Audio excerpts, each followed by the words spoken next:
Inspirasi hari ini. Berserulah dan nantikan pertolongan Tuhan. Markus 10 ayat 52.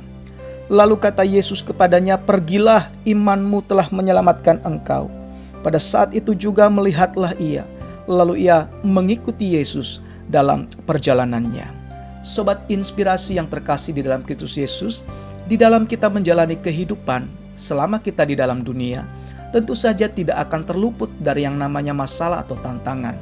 Entahkah masalah itu besar ataupun kecil, namun yang pasti setiap permasalahan itu akan sangat berpengaruh terhadap respon kita.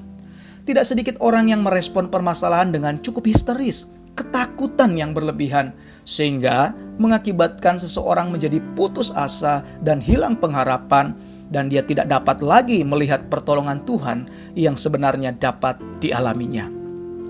Seseorang yang sedang mengalami permasalahan biasanya sedang berperang melawan dirinya sendiri dan juga berperang melawan tantangan dari luar dirinya. Peperangan yang dialami dalam diri seseorang itu biasanya berhubungan dengan hati dan pikiran. Ketika seseorang mengalami masalah, biasanya hati dan pikiran akan terpengaruh. Dan jika respon dari hati dan pikiran terhadap masalah adalah negatif, maka akibatnya yang terjadi adalah timbul perasaan-perasaan takut, khawatir, putus asa, hilang harapan, dan akhirnya berpengaruh kepada kesehatan fisik dan juga berpengaruh terhadap banyak hal dalam hidupnya. Demikian juga dengan tantangan yang terjadi atau yang dialami dari luar diri kita, yang mungkin berasal dari lingkungan, situasi-situasi sekitar kita, ataupun orang-orang yang mungkin merendahkan, menjatuhkan kita, seringkali menjadikan seseorang kehilangan semangat atau gairah untuk menjalani kehidupan sehari-hari. Sobat inspirasi yang terkasih di dalam Kristus Yesus, bagaimana seharusnya respon kita sebagai orang percaya dalam menghadapi masalah, baik yang berasal dari dalam diri kita sendiri maupun yang berasal dari luar diri kita? Hari ini kita belajar dari seorang yang bernama Bartimeus. Bartimeus adalah seorang yang miskin. Bukan hanya itu saja, dia buta dan juga dia adalah seorang pengemis yang tidak dianggap oleh orang banyak. Secara psikis, dia seharusnya mengalami stres dan depresi karena dia ditolak dan dilecehkan dan diacuhkan oleh orang-orang banyak. Situasi ini, baik fisik maupun kondisi Bartimeus, tentu seharusnya membuat Bartimeus akan selalu berpikiran negatif dan tentunya akan hilang harapan. Tetapi apa yang terjadi? Apa yang dilakukan oleh Bartimeus luar biasa. Dalam keadaannya yang buta, situasi di mana dia sulit, dia tetap memiliki semangat dan pengharapan untuk mengalami mukjizat dan pertolongan Tuhan. Keadaan fisiknya tidak membuat dirinya putus asa dan hilang harapan. Dia merespon secara positif keadaannya dan tidak membiarkan pikiran dan hatinya terlarut dalam penyesalan dan keputusasaan.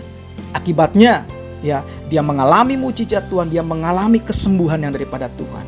Kemudian juga kita melihat situasi lingkungan yang menjadi tantangan yang mempengaruhinya. Banyak orang-orang berdesakan, orang-orang yang tidak peduli pada dirinya, bahkan beberapa orang menghalanginya untuk datang kepada Yesus. Tetapi itu tidak membuat Bartimeus menyerah. Dia tetap percaya, dia tetap beriman, berpikiran positif. Dia bangkit, berusaha, beriman, sehingga keajaiban terjadi dalam dirinya. Keputusan hari ini, jangan biarkan pikiran-pikiran negatif yang merusak mempengaruhi situasi hati dan pikiran kita. Kuasailah diri kita dan kita berdoa. Responlah segala sesuatu, baik itu masalah atau tantangan yang dihadapi, secara positif, agar kita dapat berpikiran jernih dan dengan tenang boleh mencari solusi atau jalan keluar. Yang kedua, jangan biarkan situasi atau lingkungan atau orang-orang mempengaruhi hati dan pikiran kita secara negatif. Teruslah maju dan tetap berpengharapan kepada Tuhan. Percayalah bahwa segala sesuatu akan baik-baik saja dan ada dalam kendali Tuhan. Ingat bahwa segala sesuatu yang Tuhan izinkan pasti untuk membawa kebaikan bagi setiap orang yang mengasihi Dia. Yang ketiga, teruslah berseru dan jangan pernah berhenti berdoa sampai Tuhan menyatakan pertolongannya bagi kita. Semakin besar tantangan yang dihadapi, maka semakin besar pula penyertaan dan jawaban Tuhan bagi setiap kita yang mengasihi Dia. Kiranya firman Tuhan ini boleh menjadi berkat buat kita sekalian. Shalom, Tuhan Yesus memberkati.